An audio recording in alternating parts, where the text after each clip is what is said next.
¿Alguna vez te has sentido indefenso frente a una injusticia abrumadora? A menudo nos sentimos incompetentes. Después de todo, ¿quién nos escucharía si habláramos? ¿Podemos realmente hacer una diferencia cuando la injusticia ya se ha extendido? Esta es la historia de un hombre tan descalificado como cualquiera de nosotros. Amós era un simple pastor que enfrentó las poderosas estructuras de sus días y trajo la perspectiva de Dios a una sociedad complaciente. Así que, estimado oyente, permite que su historia mueva tu corazón a actuar y a andar en fe.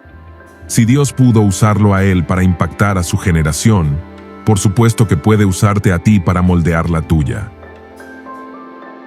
Antes de profundizarnos en la historia de Amós, no te olvides de suscribirte a nuestro canal y activa la campanita de notificaciones para que YouTube te avise cada vez que publicamos un video nuevo. ¡Empezamos!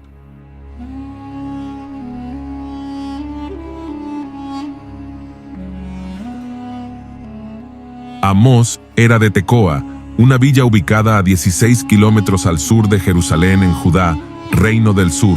Este profeta desconocido e inesperado se dirigió a la nación de Israel, conocida en ese tiempo como Reino del Norte, que reunía a 10 de las 12 tribus, luego de la división de la nación. Su mensaje fue pronunciado en Betel, en la capilla del rey. Él no era de descendencia sacerdotal o noble, sino que trabajaba como pastor de ovejas y agricultor. Leamos Amós capítulo 1, versículo 1. Las palabras de Amós, que fue uno de los pastores de Tecoa, que profetizó acerca de Israel en días de Usías, rey de Judá, y en días de Jeroboam, hijo de Joás, rey de Israel, 2 años antes del terremoto.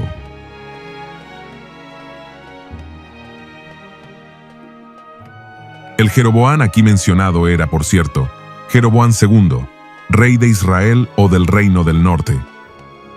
Aquí también se habló de una fecha, porque dice 2 años antes del terremoto. Este terremoto también fue mencionado por Zacarías unos 200 años más tarde. Según el historiador Josefo, tuvo lugar durante el reino de Usías. Como quiera que fuera, lo importante es que este detalle nos ayuda a ver que Amós era contemporáneo de Oseas y que él fue uno de los primeros profetas que profetizó para el reino del norte o de Israel. Este libro del profeta Amós es la única mención que tenemos de este hombre en el Antiguo Testamento.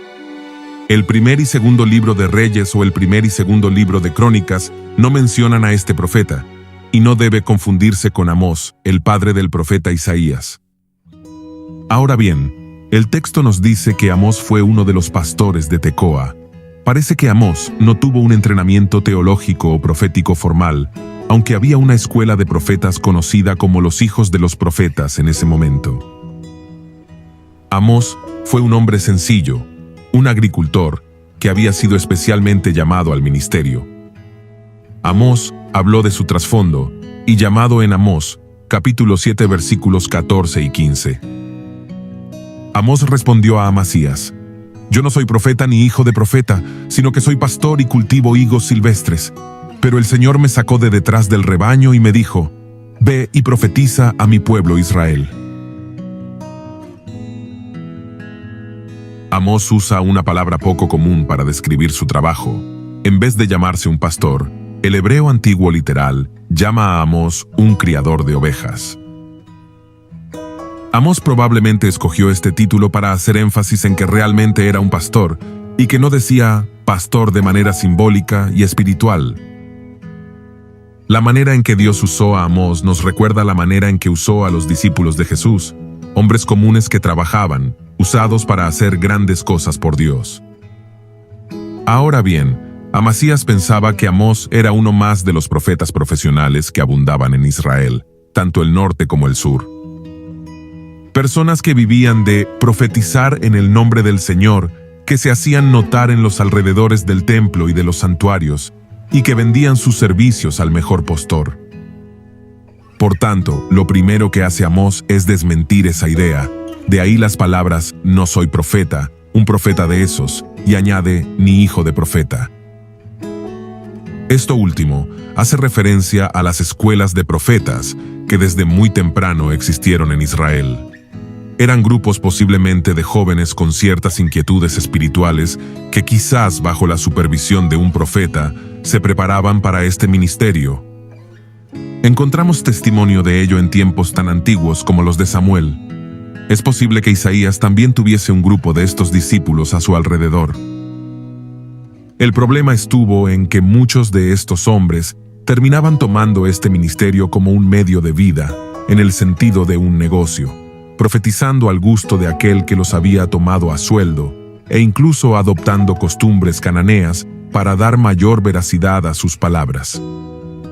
Estos son los que el Antiguo Testamento llama falsos profetas. Sobre ellos escribe el profeta Miqueas: sus jefes juzgan por cohecho, y sus sacerdotes enseñan por precio, y sus profetas adivinan por dinero. Y se apoyan en Jehová, diciendo: ¿no está Jehová entre nosotros? No vendrá mal sobre nosotros.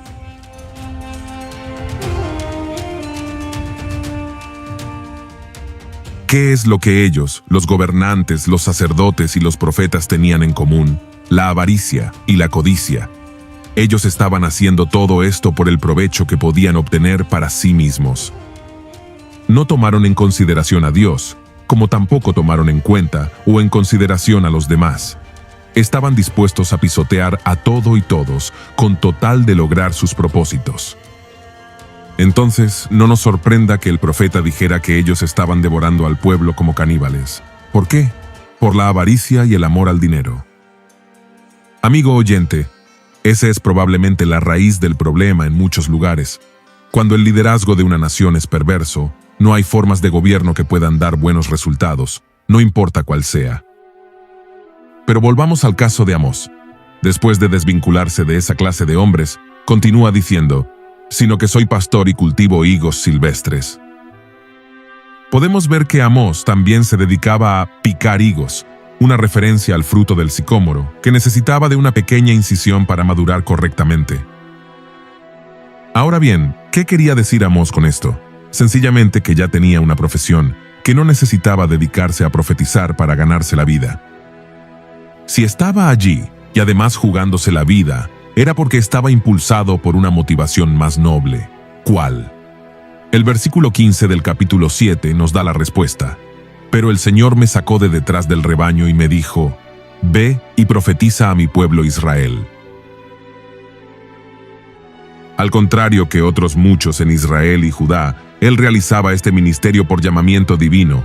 Fue el Señor mismo quien lo llamó y le dijo: ve y profetiza a mi pueblo Israel. ¿Corría peligro su vida? Sí. ¿Sus palabras empezaron a resultar impopulares? También. Pero lo importante era que estaba en el lugar señalado y cumpliendo con la misión encomendada. Los comentaristas llaman la atención sobre la fuerza que tienen las siguientes palabras: pero el Señor me sacó de detrás del rebaño.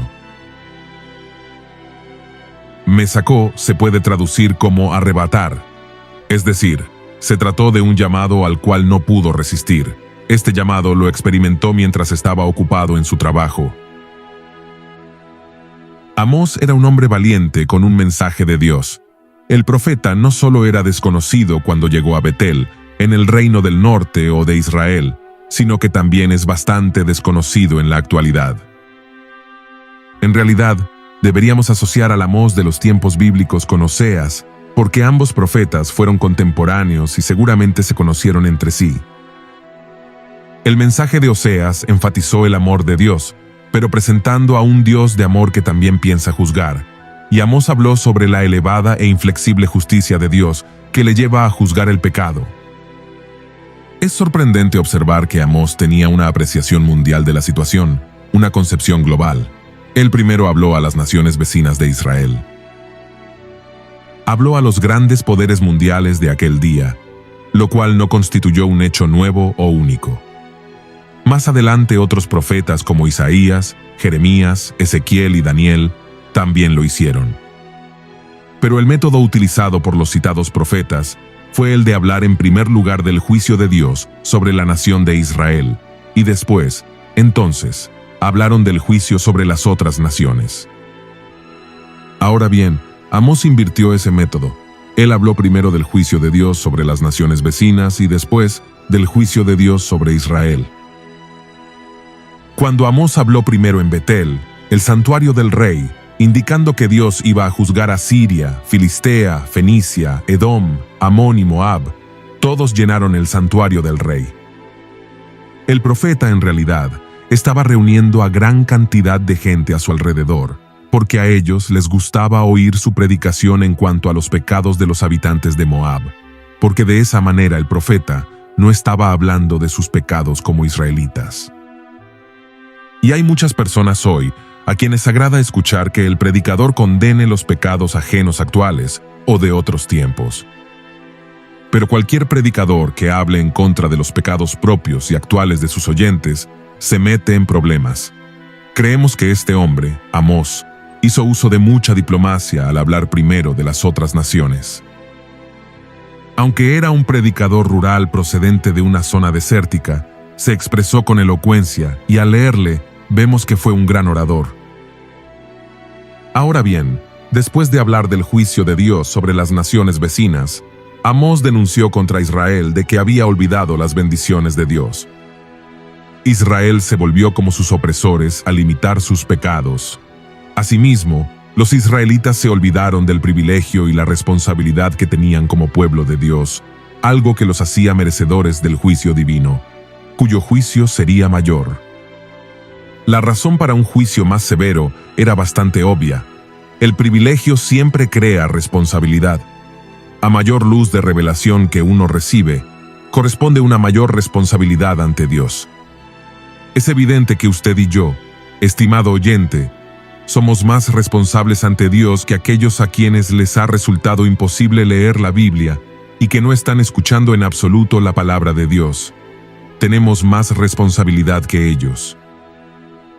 Con frecuencia juzgamos a otros por su incredulidad, pero ¿nos hemos detenido a pensar en la tremenda responsabilidad que usted y yo tenemos a causa de nuestro privilegio de poseer la palabra de Dios? Nos enorgullecemos por tener la Biblia, pero lo realmente importante es nuestra obediencia personal a la palabra de Dios y si estamos haciendo algo para ayudar a que esa palabra llegue a los demás. Así que, al dejar el tema de las naciones vecinas, el profeta procedió a ocuparse de los pecados del pueblo de Dios. Comenzó con Judá, el reino del sur, del cual él mismo procedía. Leamos Amós capítulo 2 versículos 4 y 5. Así ha dicho Jehová, por 3 pecados de Judá, y por el 4, no revocaré su castigo, porque menospreciaron la ley de Jehová, y no guardaron sus ordenanzas, y les hicieron errar sus mentiras, en pos de las cuales anduvieron sus padres. Prenderé por tanto fuego en Judá, el cual consumirá los palacios de Jerusalén. Otra vez aquí se usó la frase típica del profeta para comunicar que él podía enumerar muchas transgresiones, de las cuales ellos eran culpables, pero él destacaría una de ellas que era clave. Aquí destacamos la frase, porque menospreciaron la ley del Señor, no guardaron sus ordenanzas y los hicieron errar sus mentiras, en pos de las cuales anduvieron sus padres. Esta frase resumió en pocas palabras lo que a los profetas Isaías, Jeremías y Ezequiel les llevó muchas páginas a expresar. Dios juzgaría al reino del sur. ¿Y por qué? Porque ellos no obedecieron sus mandamientos, despreciaron la ley de Dios. Incluso tenían el templo que se encontraba en Jerusalén, y en consecuencia serían juzgados como las demás naciones, con fuego contra ellos y sus palacios. Como los demás profetas, Amós mencionó una y otra vez que habría un juicio por fuego. Cuando el rey Nabucodonosor avanzó contra la ciudad, incendió a Jerusalén completamente. Solo quedaron piedras, las cuales se encuentran en abundancia en esa zona en particular. Ahora bien, el uso repetido de fuego para expresar juicio continúa en el Nuevo Testamento. Sin duda, Amós se refería al fuego material viniendo contra los muros y palacios materiales, pero la Biblia también usa fuego de manera espiritual para describir la obra purificadora de Dios en el creyente. La Biblia dice que Dios probará con fuego las obras de cada creyente, para quemar lo indigno. La Biblia dice que los creyentes serán probados con fuego. Cuando pensamos en el fuego purificador de Dios, Debemos pensar en la forma en que el apóstol Pedro lo expresó en su primera carta, capítulo 4, versículo 17. Porque es tiempo de que el juicio comience por la casa de Dios, y si primero comienza por nosotros, ¿cuál será el fin de aquellos que no obedecen al Evangelio de Dios? Amigo oyente, deberíamos invitar a Dios a quemar cualquier muro o palacio que construyamos contra Él, para que su obra pueda continuar en nosotros y a través de nosotros sin obstáculos. Ahora bien, después de anunciar el juicio de Dios sobre Judá, Amós anuncia el juicio contra Israel, el reino del norte, por inmoralidad y blasfemia. Recordemos que Amós estaba proclamando estos mensajes en Betel, en el reino del norte. Estaba hablando en la capilla del rey. Creemos que cada vez que se levantó para hablar, tomaría como tema a una de esas naciones y pronunciaría el juicio de Dios sobre ella. Y en ese momento en que mencionó incluso a Judá, se estaba acercando mucho al pueblo en el que se encontraba. Sin embargo, las 10 tribus del norte y las 2 tribus del sur se encontraban en estado de guerra entre sí la mayor parte del tiempo. En varias ocasiones ellos llegaron a concertar alianzas, pero ello ocurrió únicamente por temor y por la necesidad de hacer frente a enemigos comunes. La mayor parte del tiempo, estos reinos del norte y del sur fueron enemigos. Por lo tanto, cuando el profeta Amós comunicó su mensaje de juicio contra el reino del sur, todos los presentes debieron asentir en conformidad, porque estaban de acuerdo en que Dios debería juzgar a Jerusalén y a Judá. Pero, ¿qué habría que decirle al reino del norte? Comenzando con el versículo 6 del capítulo 2, el profeta hablaría al reino del norte. Betel era la ciudad en la que el rey adoraba, y este hombre estaba hablando en la capilla del rey. Así que Amós, con sus palabras de juicio, se estaba acercando a este pueblo del norte, con cuyo futuro iba a comenzar a entrometerse. Y así, el profeta Amós iba a comenzar a hablar del pecado de la congregación que estaba frente a él. Ya no hablaría sobre los pecados de los moabitas, sino de los pecados del reino del norte. Ellos también tenían la ley de Dios y habían sido enseñados de acuerdo con los 10 mandamientos de Dios. Leamos entonces lo que dijo el profeta Amós en el versículo 6 del capítulo 2. Así ha dicho Jehová: por 3 pecados de Israel, y por el cuarto no revocaré su castigo, porque vendieron por dinero al justo y al pobre por un par de zapatos.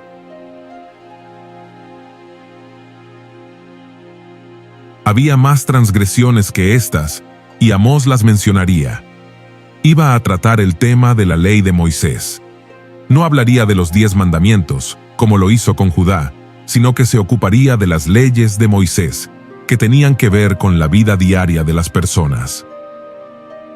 Continúa diciendo el versículo: porque vendieron por dinero al justo y al pobre por un par de zapatos. Como ya dijimos, las 10 tribus del norte tenían la ley de Moisés, pero estaban cometiendo los mismos pecados que las naciones vecinas. Era entonces un hecho que el mismo pueblo que Dios había removido de la tierra prometida era culpable de los mismos pecados que Israel estaba cometiendo en aquella época. En primer lugar, se mencionó el maltrato a los pobres.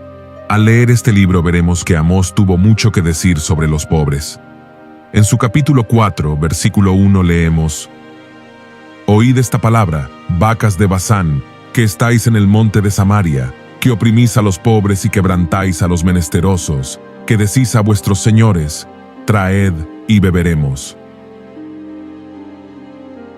Y en el capítulo 5, versículo 11 también leemos: Por tanto, puesto que vejáis al pobre y recibís de él carga de trigo, edificasteis casas de piedra labrada, mas no las habitaréis. Plantasteis hermosas viñas, mas no beberéis el vino de ellas. Al estudiar los profetas comprobamos, una y otra vez, que los pobres no van a ser tratados con justicia ni equitativamente en esta tierra hasta que en ella reine el Señor Jesucristo. La única esperanza de los pobres se encuentra en el Señor.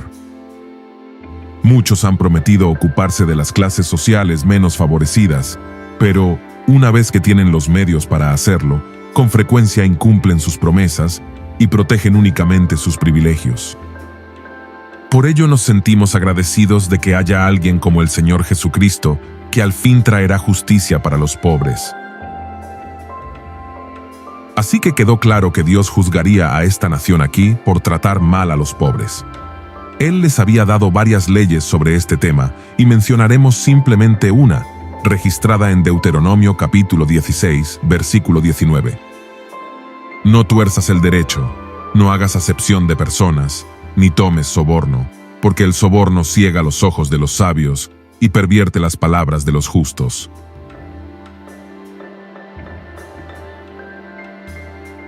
Dios entregó esa ley para proteger a esa clase social. En aquellos días un hombre podía ser absolutamente inocente, pero su adversario podía hacerle llegar dinero al juez para recibir un veredicto favorable. De paso, diremos que aquella práctica no parece haber pasado de moda. Otras costumbres han cambiado o evolucionado, pero esta no. En aquellos casos en los cuales el dinero parece ser un factor determinante, resulta difícil que una persona sin recursos sea tratada con justicia. Amós estaba hablando de un problema pertinente de su tiempo, en los que incluso un par de zapatos pervertía un juicio y causaba sufrimiento a los pobres. Ahora bien, como ya mencionamos anteriormente, había más transgresiones en el reino del norte, y Amós las mencionaría. Pero en resumidas palabras, podemos decir que Israel desarrolló un estilo de vida alejado de lo que agrada a Dios, como resultado de su rebeldía espiritual, el egocentrismo y la confianza en sí mismos. El profeta invitó a Israel a buscar a Dios. Leamos Amós capítulo 5 versículo 4. Pero así dice Jehová a la casa de Israel: buscadme y viviréis. Cuando Israel estaba maduro para el juicio, la clave para sobrevivir era simplemente buscar a Jehová. Sin embargo, no podían buscar al Señor a menos que primero dejaran de buscar lugares de desobediencia y obstinación, ejemplificados por Betel y Gilgal, otros centros rivales de adoración. Estimados oyentes, Dios está siempre dispuesto a perdonar nuestras iniquidades, solo depende de nosotros reconocerlas y correr a su presencia en busca de misericordia. Amós explicó por qué Dios era digno de ser buscado y por qué podía librar a Israel de su ruina venidera. Leamos el versículo 8 del capítulo 5 del libro de Amós. Buscad al que hace las Pléyades y el Orión, y vuelve las tinieblas en mañana, y hace oscurecer el día como noche. El que llama a las aguas del mar, y las derrama sobre la faz de la tierra. Jehová es su nombre. Nuevamente Dios hizo oír un mensaje de gracia y compasión. Dios es mucho más paciente que nosotros.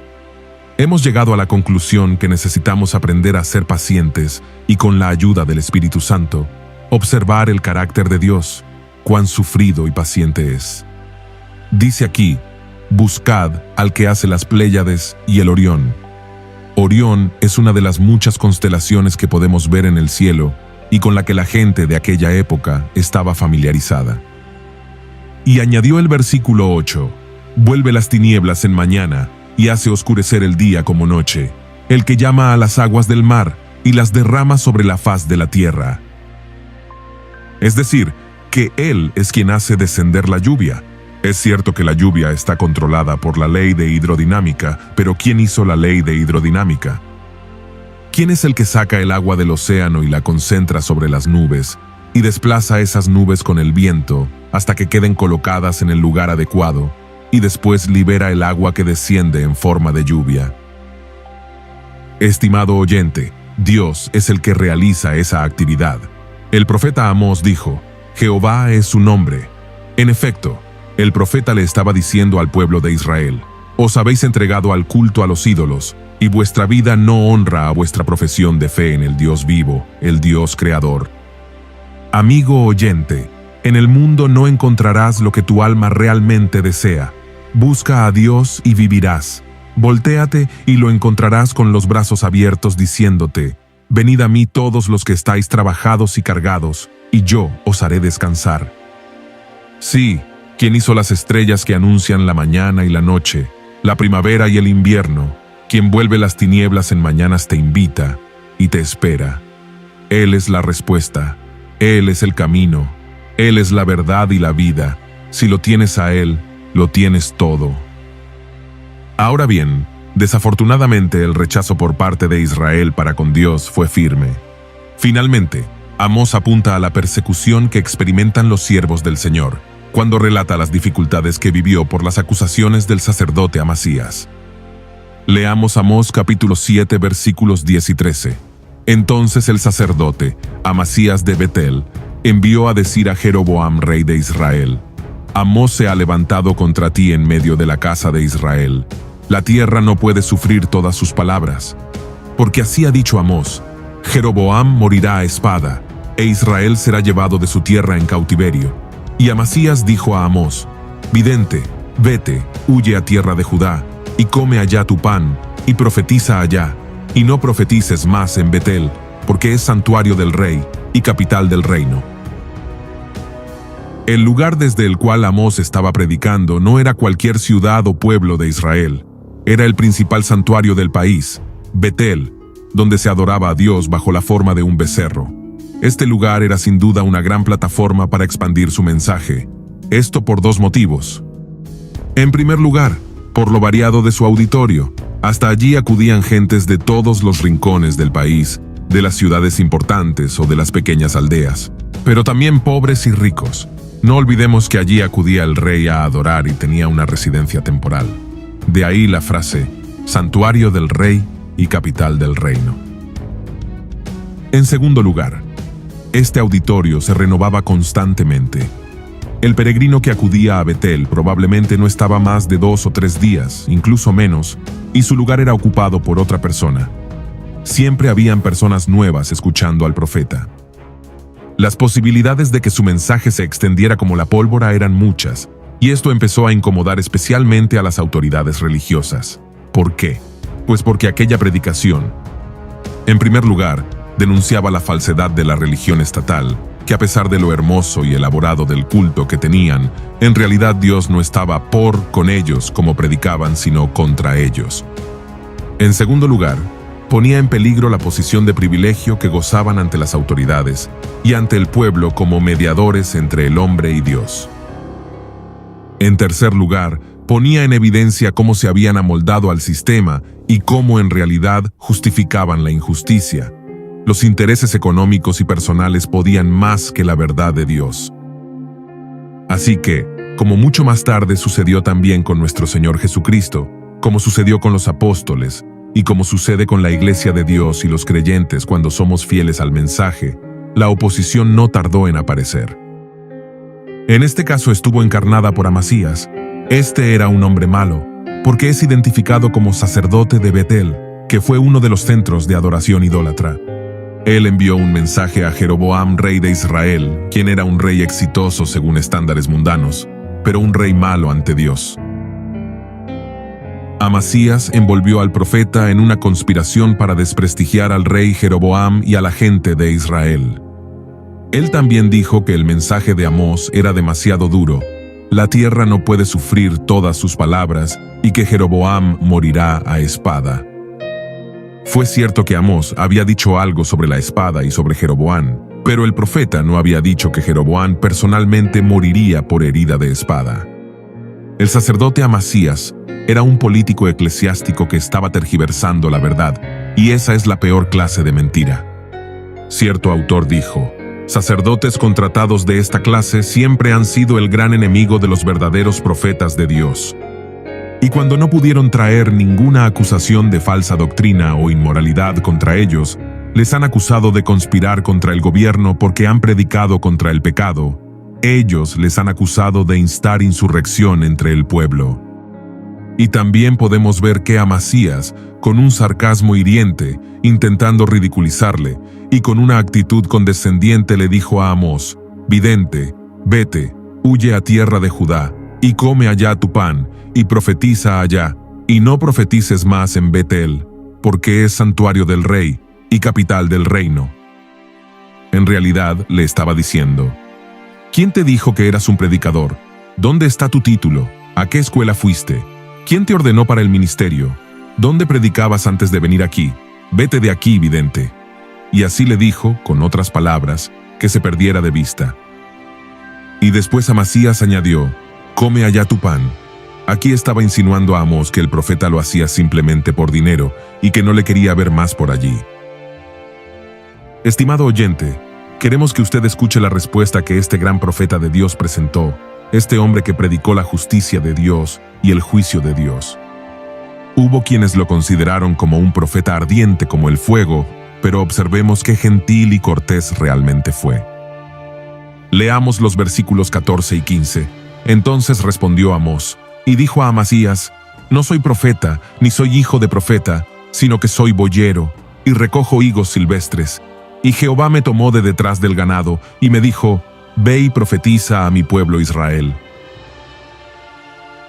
Estimado oyente, debemos decirle que, si usted difunde la palabra de Dios, será puesto en duda y desafiado.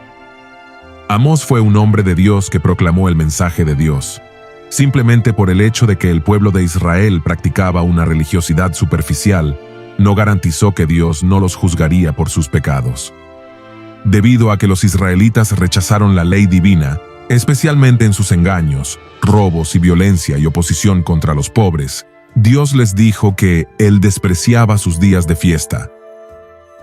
Aunque ellos le presentaban sus holocaustos y ofrendas de cereales, Él no las aceptaría. Las canciones del pueblo se apagarían, y el juicio de Dios descendería como las aguas, y su justicia como un torrente poderoso. Tal como nos muestran los versículos 16 y 17 de este capítulo 7 del libro de Amós. Ahora pues, oye palabra de Jehová. Tú dices: no profetices contra Israel, ni hables contra la casa de Isaac. Por tanto, así ha dicho Jehová: tu mujer será ramera en medio de la ciudad, y tus hijos y tus hijas caerán a espada, y tu tierra será repartida por suertes, y tú morirás en tierra inmunda, e Israel será llevado cautivo lejos de su tierra. La palabra de Dios a Amasías, a través del profeta Amós, nada menos, fue que la calamidad por la que quería silenciar a Amós ciertamente vendría sobre él. El texto dice: Israel será llevado cautivo lejos de su tierra. Esto era exactamente de lo que Amasías acusaba a Amós de decir como parte de la llamada conspiración. Amós fue lo suficientemente audaz para hablar por el Señor y decirle a Amasías y a todos los demás que el cautiverio inminente de Israel era realmente cierto. Esta era una palabra difícil en las circunstancias más difíciles, pero Amós fue fiel al pronunciarla. Amigo oyente, Dios en verdad cumple sus promesas. Él llevaría a cabo el veredicto que dictó. El juicio contra Israel, el reino del norte, se efectuaría con su caída en el año 722 a.C. en manos de los asirios. De esta manera, el mensaje de Amós destaca la justicia de Dios. Aunque rechazada por muchos, la justicia de Dios es tan santa y digna de ser alabada como su gracia y amor. En ocasiones, pareciera que Dios retarda su justicia. Sin embargo, es su bondad la que lo lleva a realizar muchas advertencias previas a la ejecución de sus juicios. Amós también señala la restauración futura de Israel con el Mesías, tal como lo podemos ver en el capítulo 9, versículos 11 y 15 del libro de Amós. La historia bíblica continúa. Aunque el reino del norte, Israel, haya pecado y sufrido las consecuencias, el pueblo de Dios disfrutará de sus bendiciones por medio del ungido de Dios, el Mesías. Amigo oyente, las lecciones que aprendemos de Amós es predicar con valentía. Un corazón engañado y adormecido no despertará sin un mensaje confrontador. Amós se levanta como un modelo de fidelidad a Dios y valentía. Nos recuerda la importancia de ser intencionales en predicar el Evangelio con amor y valor. Resulta deprimente y atemorizante ver las noticias hoy en día. Sin embargo, Amós alienta a sus contemporáneos con promesas de gracia y misericordia de Dios, y nos ejemplifica el valor de hacer lo mismo. Antes del día del juicio, Cristo nos ha ordenado a ser discípulos mientras vamos por el mundo. Por lo tanto, proclamemos también su misericordia. Amós no estudió en un seminario teológico, pero fue un instrumento en las manos del Señor y conocía bien la palabra de Dios. Estimado oyente, aunque no tengas preparación teológica formal, sirve con fidelidad. Esta es una lección vigente que el profeta otorga. Cierto autor dijo: La voluntad de Dios de usar a personas sin formación académica y religiosa formal destaca la verdad de que Él no muestra parcialidad, un recordatorio oportuno en una era de profesionalismo como la nuestra. Antes de terminar, te animo a ser diligente y disciplinado en crecer en el conocimiento de la gracia de Dios y del Evangelio, tal como dice en Colosenses capítulo 1 versículo 9. Por lo cual también nosotros, desde el día que lo oímos, no cesamos de orar por vosotros y de pedir que seáis llenos del conocimiento de su voluntad en toda sabiduría e inteligencia espiritual.